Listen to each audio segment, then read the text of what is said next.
So today is really an exciting day. You guys have been requesting a lot to speak to other diasporas, for me to do interviews of other diasporas that have came here to Tanzania, and your wish is my command. So I actually have a friend here. Why don't you introduce yourself and tell them a little bit about you? Well, thank you for inviting me on here. I'm really excited. Hello, everybody. My name is Aten. I do a little bit of YouTube on here. I've been living in Tanzania for about 6 months now. I stay in Dar es Salaam. I work online as a teacher, and yeah, I'm just really excited to be here. So how did that work? So you work as a teacher in the States? Yes. Which state are you in? I'm from Philly, but my residency is in Virginia right now. Okay, so in Virginia, I'm assuming the whole COVID thing happened and now everything is virtual. Yes. Okay, so then you started teaching your kids online. And what made you be like, I want to come to Tanzania? You know, living an authentic, natural lifestyle has always been very important to me. I come from like a Caribbean background, and that it plays a big contribution in my life. And it was just too much going on in the States. Like, it was too much hysteria, too much of everything. And I came to TZ, one, primarily because of the president, rest in peace. It's just a very safe country, and I feel very safe here. So. And who did you come out here with? Solo. I travel solo. And you're still solo right now? Correct. Mm-hmm. So you came as a young black woman. Yes. Here in Tanzania. Yes. Completely solo. Yes. And how do you feel? I feel good. I definitely learned a lot here in my time in TZ. Like what? Tanzania has a way of making you realize the parts of yourself you don't really pay attention to. I agree. And because there's not so much stimulation in TZ, it's a lot of reflection. So I've just been doing a lot of reflection about my personality, how I talk to myself, how I relate to other people, just very in a restorative kind of transmutation state in my life. What were some of the things that you were surprised about when you got here? Girl, the seasoning. The seasoning? Girl! That's no shade. That's no shade. Like, I love y'all, but like, I come from a Caribbean background. My father's side's Jamaican, my mother's side's Panamanian. And when I got here, I was like, where the No, it's so funny because for people who book the consultations, they ask me, they're like, what should I bring? Like, should I bring blankets? Should I bring sheets? No, bring the curry. I said, bring your seasonings. Yes, bring the curry. Bring your seasonings, because you just will not find it here. Like, you seriously will not find it here. Mm-hmm. And I can't stress that enough. I tell people all the time. Mm-hmm. And actually, just a story of mine, when I came out here, I had a million bags and I had everything. And I particularly had a bag full of seasonings. And for some reason, the day that I went to the airport, I left it at home without realizing it.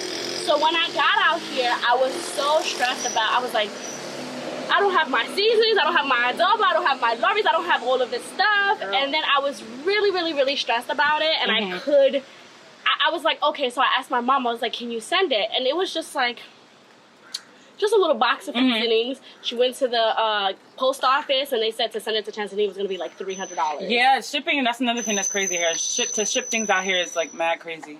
Like, yeah, so I didn't get my seasonings. However, I did go to the markets here and I was able to I did find curry. I found curry. I found Jamaican style. No, not Jamaican style curry. No. Definitely not Jamaican style curry.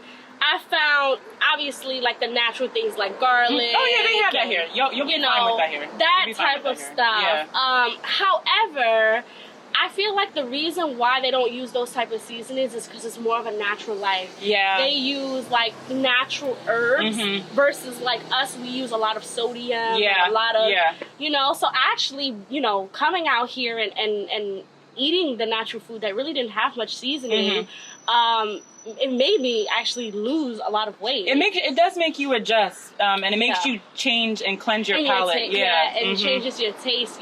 Because even now, when I do eat like adobo, I have to eat very little bit because it's too salty. It's too overpowering now. Yeah, now I feel the same way. I feel the same way. Because, and I still very much enjoy the food, but you definitely not gonna find that like deeply marinated jerk chicken. Girl, no, you're not. You're not. And even the ones that say, "Oh, Caribbean inspired," it's not it. No, it's not hidden. It's not hidden. But it's okay. It's okay. Like she said, you got to get used to it. Yeah, you definitely have to get used to it. And it's still, the food is still really great. It's just different than what you're used to. Exactly. Very natural. Exactly. Very, very, very natural.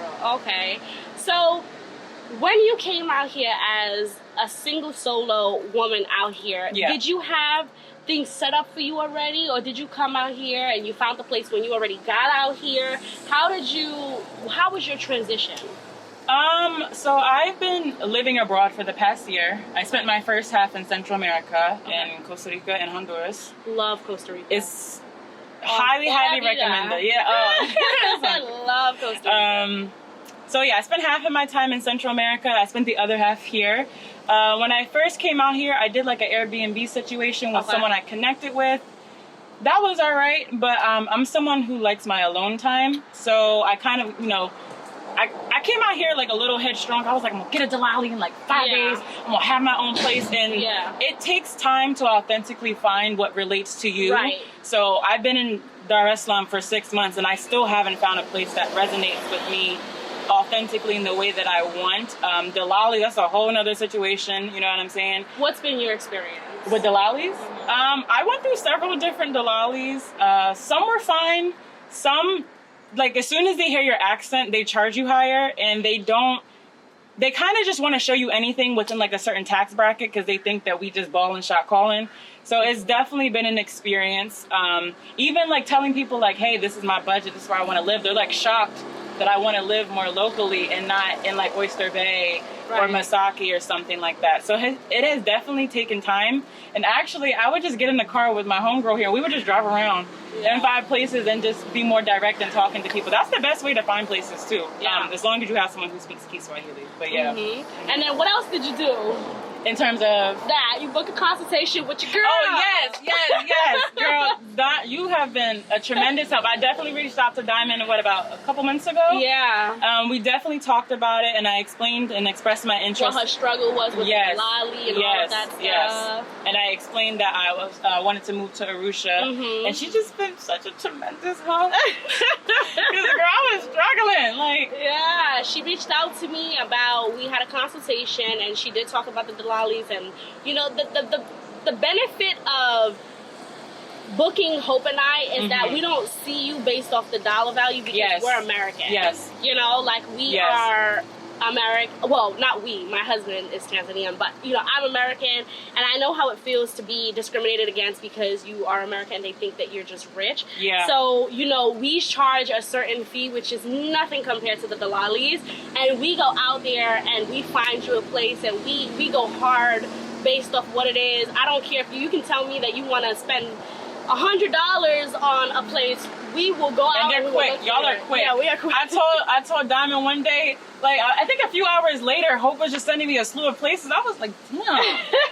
Because we be out there. We really be out there. And we take it serious because we understand how difficult it is. It is very, very difficult. It is. And also just coming to a completely different culture, and for someone who's been traveling, you would think that I would be used to it by now, but it's not like Costa Rica where there's a huge diaspora group. Yeah. Well, not diaspora, but there's a huge Repack group. Right. And like there's people you can connect with and relate with. And I do think there is somewhat of a Repack group here, but it's not the same. It's not the same. It's not. What do you think the Repack groups can improve on? That's a good question. Here? I feel like a lot of time people, from what I've been seeing, people come out here and they try to mimic a kind of lifestyle or a kind of personality that is on YouTube or what they see. And what happens is a lot of things get lost in translation. So I would say for anyone who's coming out here or for anyone who wants to meet a Repack group, just authentically show up as yourself. Right. But that's the best way to attract what you're looking for. Absolutely. Yeah. Absolutely. And how has it been here in Dar? What do you love about Dar? What do you don't like about Dar? Let's start with the likes. Okay. I like the fact that there's always something to do. Yes. There's a whole bunch of cafes. There's a whole bunch. I'm not a club person, but there are clubs and things to do, activities, places to go connect and mingle. What else do I like? I love the fact that you can just walk outside and kind of just start a conversation with anybody, and that you don't have to meet that person the next day, because there's so many people out here. So many people. I love that there's different fusions of food and cuisine. So yeah, those are just the beach. I love the fact that there's close access to the beach. Yes. I absolutely love being in the water. I love that. And yeah, those are just a few of my likes.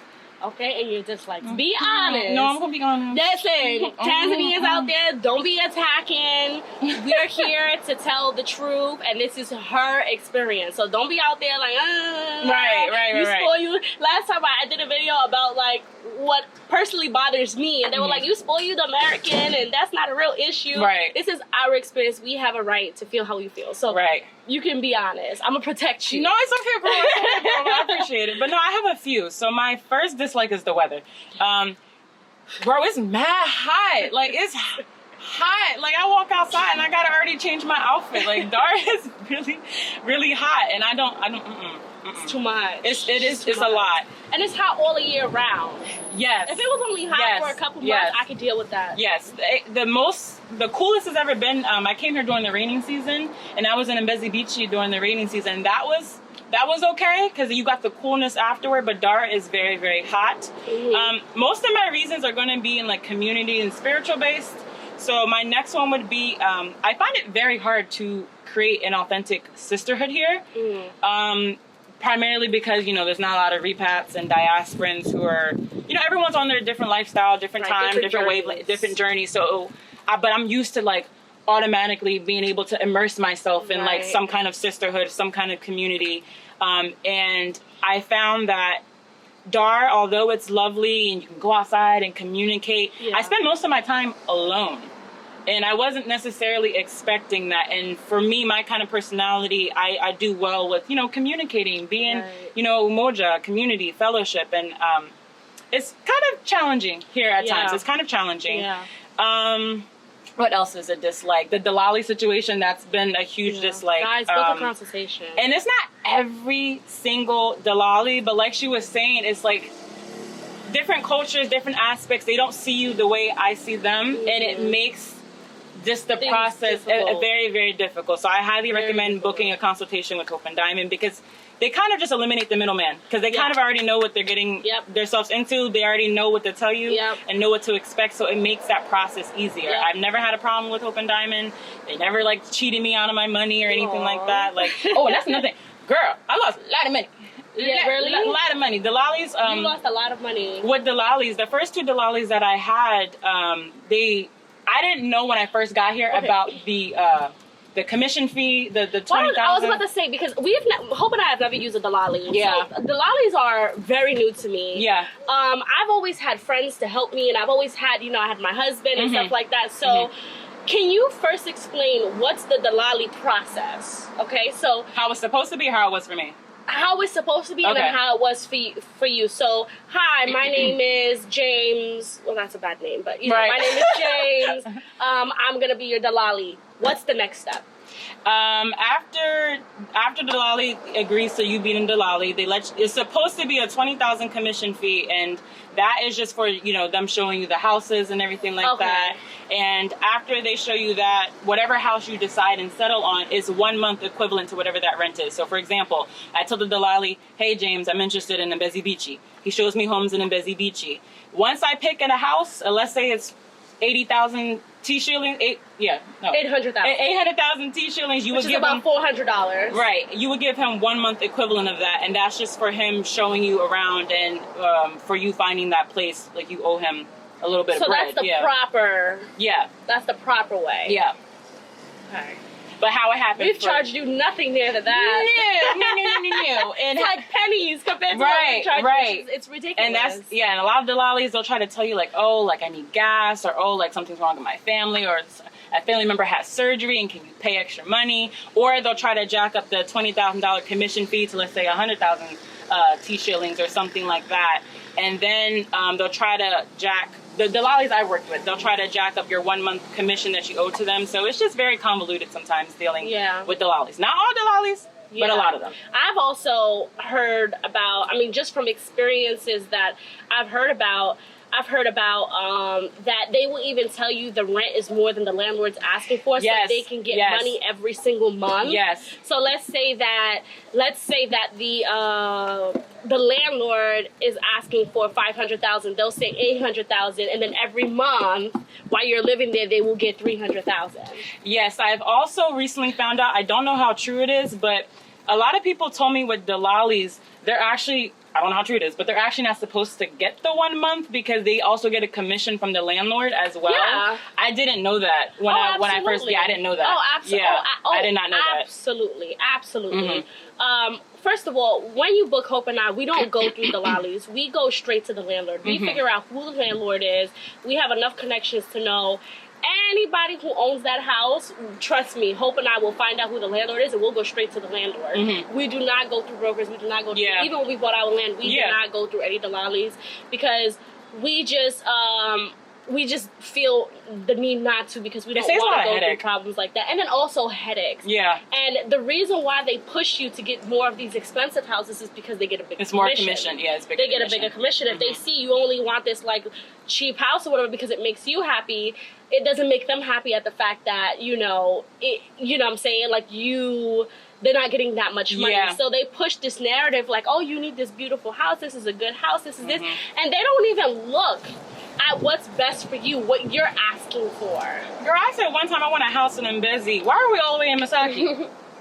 like, you know what I'm saying? It's just, So definitely book a consultation. So then, what was your experience? With Delalis? Yeah, so that's the proper experience. That's the proper way it's supposed to be done, right? Yeah, you reach out, you say this is what I want. It's $20,000 for the gas and all that stuff, and then they get 1 month. Oh, something else I wanted to mention. If your Delali does not have a car, you're going to have to come out of pocket for transportation fees. That's also meant to say that as well. I didn't know that at first, but yeah, so it's $20,000, and if you guys are on a boda, or if you guys are using a Bajaj. Do they give you a contract or something to sign at first? Not for me.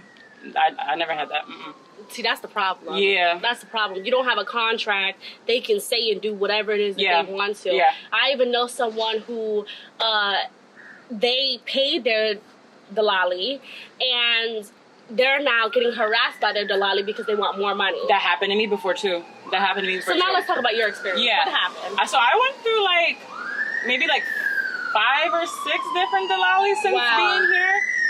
Some of them, it's like they start out nice, but then they want to date you.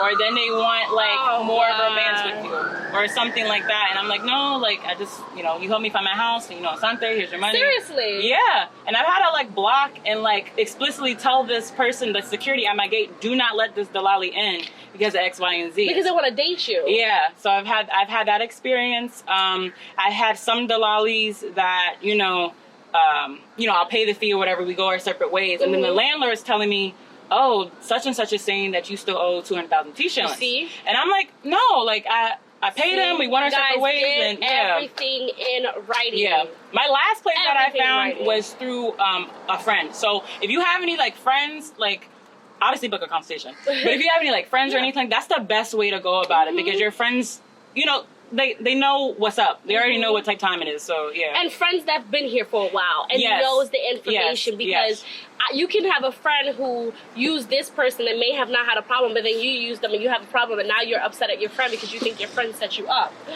Do you understand what I'm saying? Also, another thing I recommend, I know it might sound messed up, but I don't tell people that I'm from the States. I'll use my Caribbean background or something like that, because I notice the experience is very different if you say Jamaican versus if you say American. Oh, absolutely. So I use my Caribbean background when I'm looking for homes. Yeah, I be telling people that I'm from Puerto Rico. Yeah. They don't know what's part of the United States. They don't know. Or sometimes I'll be like, oh, what you call it? I'm from India or something like that.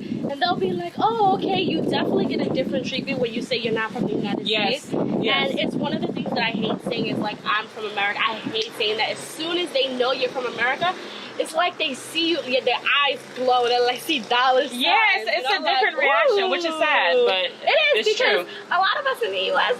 we ain't got no money. You know what I'm saying? So, when did you finally get a place? When did you move out of the Airbnb, and how did that happen? I moved out of my Airbnb a few months ago, and it happened because I just... The Airbnb was a shared space. I don't do well in shared spaces, so I wanted it's more expensive, the Airbnb. It is more expensive, and I wanted and once I found out that like the Airbnb wasn't matching like the local price and stuff like that, I was like, no, I want my own space. So I moved out of the Airbnb a few months ago. And did Delali help you find that place? No, actually a friend helped me find that place. Yeah. So you spent all that money. A lot of money. All of that money on Delalis and all that stuff, and just for a friend to turn around and say, hey, I know this dish. I was like, well, damn, you could have said something sooner. And the thing about it becomes such a struggle because a lot of people, it really sucks because there are bad apples, and a lot of people, they come out here, they get really upset at the fact that, you know, they've been ripped off and all that stuff. Yeah. Now, I'm going to ask you a honest question. Do you feel like if you had done more research, you could have avoided that? About Tanzania or about Delalis? Yes, I still think I would have went through a couple bad apples, but I think it wouldn't have been panned out the way it was. You would have lost so much money. And also going to certain people for advice who aren't as credible. Yeah. I feel like could have saved me a lot of headache. Like going people who know the system, who know the game, I feel like it would have saved me a lot of headache and a lot of money in the long run. Like if you would have ran into me from the beginning. Right. You know what I'm saying? Right. If you would have ran into me from the beginning. Because I remember telling you, so I was like, don't give him any money. No. Because the thing is, it's scary. First of all, you're here by yourself. This guy is harassing you, saying that you owe him money. He's calling the landlord saying you owe him money. Yeah. You're in a country that you don't know. And they have the advantage. They have their advantage, and this is what they do. So the best thing for you to do is like, you're like, you know what, this ain't worth it. I'm just gonna give the money. Yeah. And that's exactly how you get scammed. That's exactly how you even with the visas. When I was telling you about like my visa like dilemmas and stuff like that. Why don't you actually tell them? Oh Lord Jesus. This is when we first got in contact. When I heard this story, I was mind blown at this. I could not believe what happened to you at the airport. Yeah. So go ahead, you can tell me. So it was a long story, so I'm gonna try to condense it for them. But basically, when I first got into TZ, it was only about 5 or 7 melanated black people on the plane. The rest of everyone was either from Turkey or Germany or something like that. And I noticed like as soon as it was like I got in like 2 in the morning or something like that. I got in at 2 and didn't leave until like 5:30 a.m. So when everyone came off the plane, I noticed like all of the Turkish and Caucasian people, what they went through, like right through, like no dilemmas, no problems, like. And I know some of you might be thinking, well, maybe they paid for a visa in advance. Some of them did, but a lot of them didn't. They just went straight through, and I was like, okay, like bet this is gonna be smooth sailing. Right. So I go through, and there's an officer, he stops me, he was like, okay, like, where's your passport and stuff? So I'm showing him my passport, and he's looking through it, because, you know, I've been in Central America most of the time. And he was like, why are you here? And I was like, I'm here for tourism, like, you know, like, what are you talking about? But he was like, but why? And I was like, you know, like, I'm here to explore the language and the culture and just immerse myself. And he was like, but why in Tanzania? I said, but why not? And he was like, but I don't see any other Africa. Because Tanzania is my first, Tanzania is my first country that I've been to. On the continent. And he was like, but why Tanzania? And I was just, I kept trying to re-explain the same thing because it's like, just stamp a passport. Like, you know what I'm saying? And he was like, well, how long are you staying here? And I was like, 90 days. He was like, 90 days, that's too long. He said, I'll give you 30. I was like, but why? You know, me and him was just like going back and forth. And he was like, well, to be honest, like, we don't want you here. And I was like,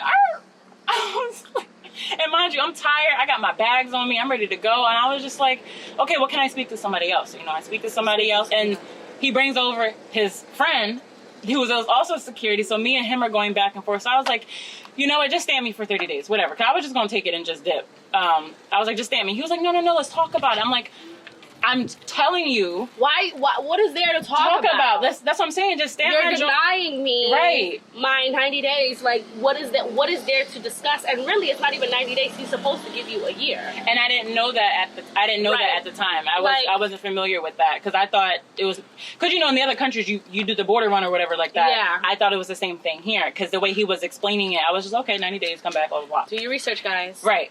And so me and him are going back and forth. So finally because they have to sign off that little slip before you go through the drum.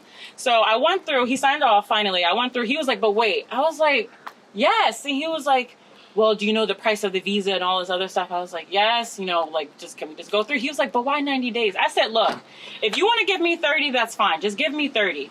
And he was like, okay. So I finally go through and on the website it said it was 100. Right, for the drum. As it's supposed to be. But when I got to the booth, I was like, okay, here's my $100 bill. And they were like, oh, where's the rest? And I was like, there's my $100 bill. And he was like, oh, it's like 120 or something like that. I was like, no, it says on the website. He was like, oh, because of taxes and things like that. Oh, my God. Long story short, I was there for like 4 hours, I think. And I wasn't the only person. Like, they made this one girl go back. She had a kid. It was an older lady with a little boy, 2 boys, and they made them go back. And I was just like, it was a headache. But which is insane. Yeah. Mm-hmm. This is the first. When you told me this story, first I was livid, mm-hmm. and then second of all, this was the first time I've heard something like this happening for real. And it's really a problem because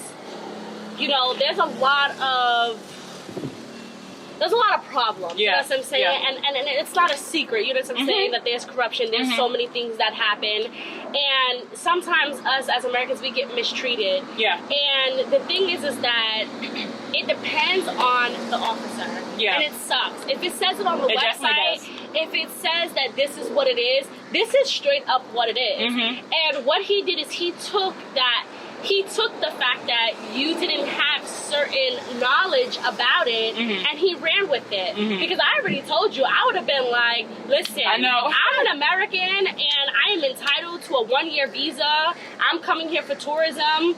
I don't know what to, you know what I'm saying? Yeah. Like, I don't know what to tell you. Mm-hmm. Like, that's what I'm entitled to. 90 days, like, then and then when he stamped you, what did he give you? 90 days. He gave you 90 days. Mm-hmm. He didn't give you a multi-entry. I don't believe so. I believe it was just 90 days and I had to go back and fix it or something like that. I don't think I got 90 days at first. I mean, I don't think I got a multiple visa entry at first. I believe it was just 90 days. And you paid more money. Yeah. So when you went back to go fix it, you had to pay again? No, I spoke with a different person and they were able to rectify the situation. And fix the situation. Mm-hmm. Did you report him? No. Because I didn't want to be on the radar, okay, this person when she comes to I didn't want to be. That's why they get away with what they get away with is because mm-hmm. people are scared to say anything or stuff like that, so that it happens to the next person. Right. It's a big problem mm-hmm. for real. It's a big problem, and I'm really sorry, that you went through that. I'm happy that you got in, and now that you're here, do you think it's worth coming? Yes, because, again, going back to kind of what I said earlier, my advice for anyone is to stop looking on YouTube for everything. Do your own research. Tell people that. But watch my channel. But I mean, period. But aside from that, we already know that. Aside from that, do your own research, because every country has a different, energy that, you might not vibe with TZ. You might like Burundi. You might like Rwanda. You might hate the East because living in the Eastern region is very dated. It's very pole. Unlike the West, you might want to go to the West. So do your research, do your due diligence, and also, know how to just roll with the punches. I always tell people who reach out to me or, family members and things like that, you got to have a very thick, strong personality to make it anywhere. But to make it in Africa, because Africa will chew you up and spit you out, and it's doing it to test you. It's testing you. Can you handle this? Mm-hmm. Can you handle how people treat you? How is your integrity when you walk in? Check your energy. Because a lot of times, even myself, I had to check myself a few times. And even speaking with people, is this person really out to get me, or am I still unpacking my trauma? Right.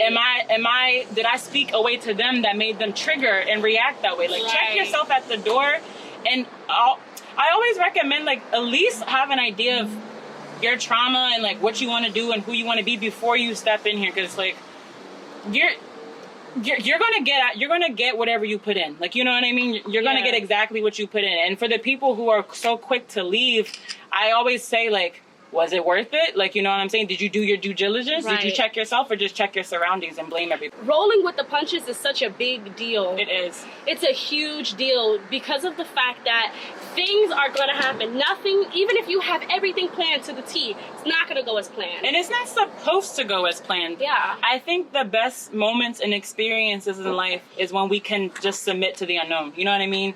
And just sometimes you got to be in sacrificial positions to really get the reward and the benefit and the lifestyle and energy that you're seeking, you know. And so you're always going to be tested. When you get here, you're going to be tested. When you go to DAR, you're going to be tested. When you go back Arusha, to America, you're going to be tested. Tests are everywhere, and it's for our development. It's for our development of character. You know what I mean? So yeah. So what are your plans now? Are you going to stay in Tanzania? Are you going to go back to America? Are you going to go to South America? Well, what is your plan?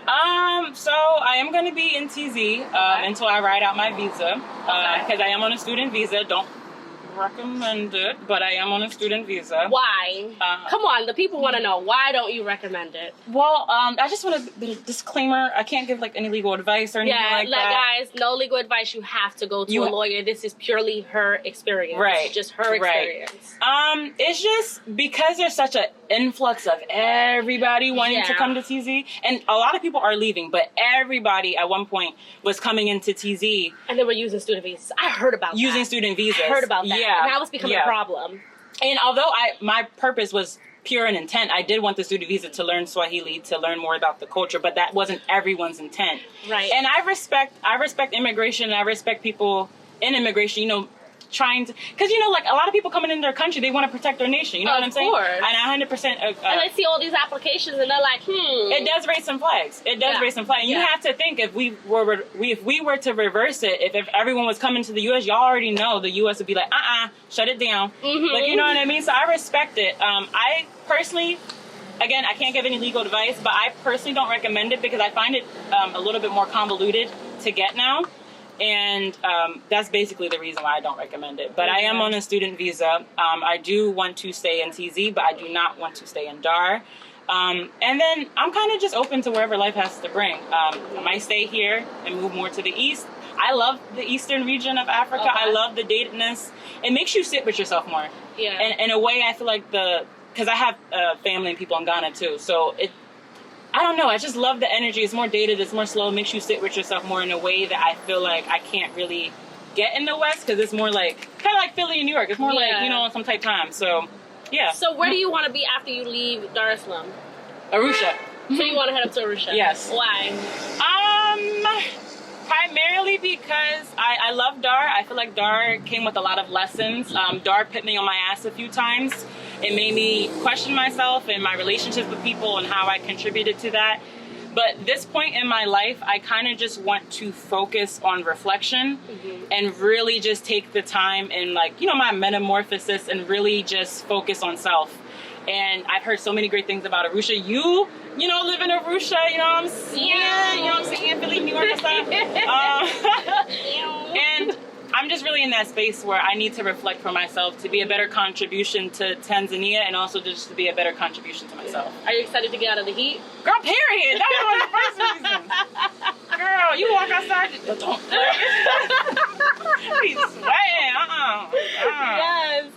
Yes. You got the cold, you got the mountains. I mean, in Arusha, we definitely don't have as much restaurants and cafes and stuff, but we definitely have a few, and they top notch, and it's just a different vibe. Like, it's less people. It's a very slower life. It's nice. And that's what I want. And I'm also looking forward to making more genuine connections with people, and I'm hoping that they last, because I have a lot of newfound insight about myself, and DAR teaches you a lot. I always tell people, you can't hustle Africa the same way we hustle New York and Philly. You have to learn the recipe and apply different ingredients. You know what I mean? I'm just really excited for what's to come. Ew. So where can they find you? If they're like, yo, I like this girl, I want to follow her journey in Tanzania and wherever else in Africa, where can they find you? So I don't do social media, Okay. but I do YouTube. You can find me at Zen with 10, ZEN with TEN on YouTube, or you can reach out to my email. I will give it to Diamond so she can keep it in the description below. And I do want to thank you guys for listening to my story and just hearing my perspective, because I think it's important. And it is. It's very, very important. It is. And you guys can stop saying Diamond is so biased. Right, because right. I have somebody here who's telling you the good and the bad, as I've told you guys plenty of times. Yeah. And this is her experience. Now, it's very important to understand that just because this is her experience doesn't mean you're going to have a negative experience. Yeah, please don't mirror me. Please don't mirror me. Because, and I think that's so important. It's really hard for YouTubers like myself and Traveling Sister and just all these other YouTubers, because people mirror. They mirror us. Mm-hmm. You know, they think they're going to come out to Tanzania and be like, I'm going to give me a hope. You know what I'm saying? I don't know if you've had experience with men out here, but not everybody's like my man. You know what I'm saying? Yeah. And they have this idea of like, I'm going to get me one of those and I'm going to have the same experience as Diamond. Oh, Diamond, you know, got into a really nice house. That means that I'm going to get the same experience, when it's not. It's a different journey. It's a complete different journey. And she actually went back to the States. I just want to say this. She went back to the States. And she called me and was like, that's right, I did. Oh yeah, I'm so worried. I don't want to run into this immigration people again. And I don't want to, you know, I don't want to have this. You were worried. I was very worried because I went back for so long too, and because you know things are always changing. And I called Diamond. I was getting teary because I was like, I don't want them to reject me. You're like, girl, you got that visa? I was like, yeah. She was like, let her try it. Yeah, you know what I mean? She's like, you better walk in there being like, check it. I was like, they can't tell you nothing. I was like, they cannot tell you nothing. I was like, you got your information now. You know your rights. You've done your research. They cannot tell you nothing. I was like, don't give them a dime of money. That's exactly what happened. And she walked up in there with confidence, like, boom, here's my visa. I'm supposed to what be about here. it? What about the visa? It? And they let her right through. I was like, that's right, girl. I was like, if you got problems, call me. Call me. No, but I was scared. And I think, you know, also living in a time where everyone's just going off of hysteria and COVID, a lot of people are just in this like this fleeing kind of mind state. And also talking to Diamond made me realize, like, yo, like, check yourself. Like, I'm divinely protected no matter wherever I go. So why am I basing so much fear in a reality that hasn't even happened yet? Like, you know what I mean? And Hope tells me this all the time because he teaches me a lot of Tanzania as well. He tells me, like, there are some times that you're supposed to be aggressive and sometimes you're not. And in those type of situations, I've had to learn that the hard way. You need to be stern. Yeah. You need to be so stern, because as soon as they see an alley that they can run over you, they're going to do it. Yeah, they're going to do it. They will. You need to know you have an absolute right as an American to get a tourism visa on arrival. You know it is $100 unless that changes. You have to keep checking the website to see if that changes. Yeah. And you know it's a multi-entry for 1 year with 90 days that you have to come in and come out unless you get different other types of visas. Do you understand what I'm saying? Mm-hmm. That is your right. Yeah. That is your right. Yeah.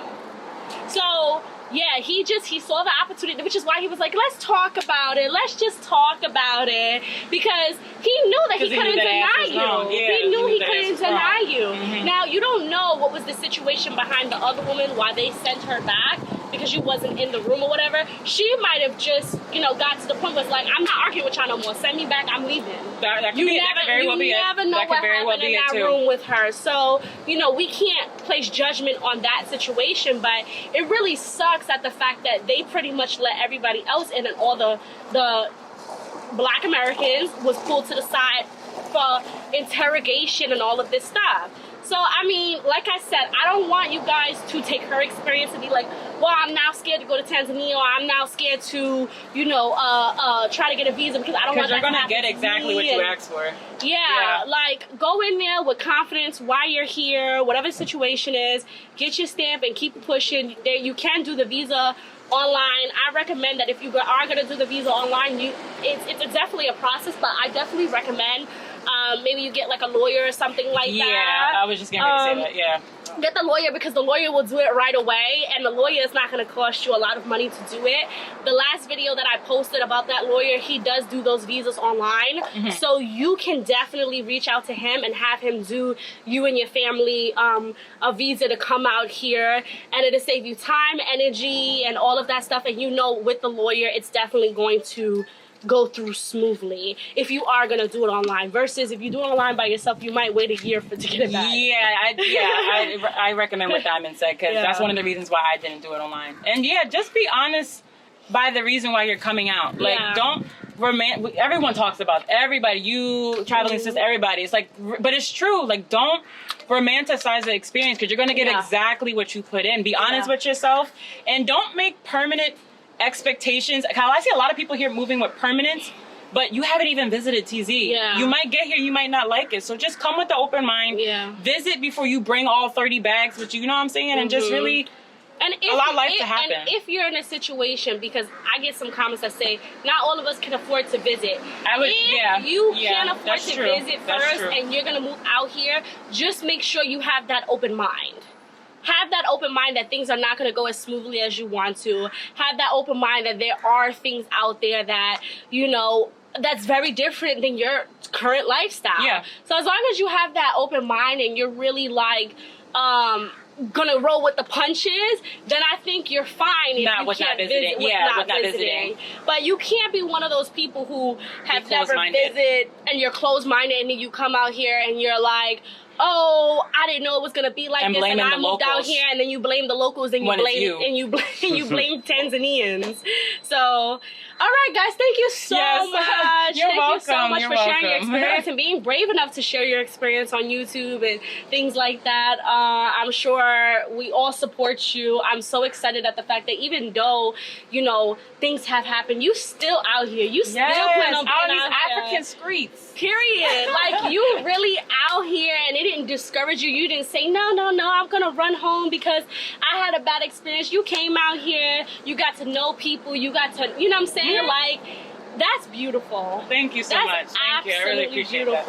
Thank you. Girl, you know you got a friend with me. Like, period. I'm an Arusha, but I always tell people, like, I go with You're very personable. She's very, very personable. I am, but I'm not like that with everybody. Because I go with energy. I go with energy. Like, if you have the right energy, and I feel like I could really vibe with you, like I could be friends with you, you will get that friendship out of me. That's how I am. You know what I'm saying? But if I feel like you are, like, you know, not my type of person or something like that, then you definitely won't get that, like, that side of me that you see. It should be. You know what I'm saying? But yeah, thank you so much. Thank you guys for listening. I'm gonna put all of her information in the link below, so you guys can follow her YouTube. She doesn't have social media. She don't do social media, okay? Period. You either have her number or you don't. And that's just that on that. All right, guys. Bye.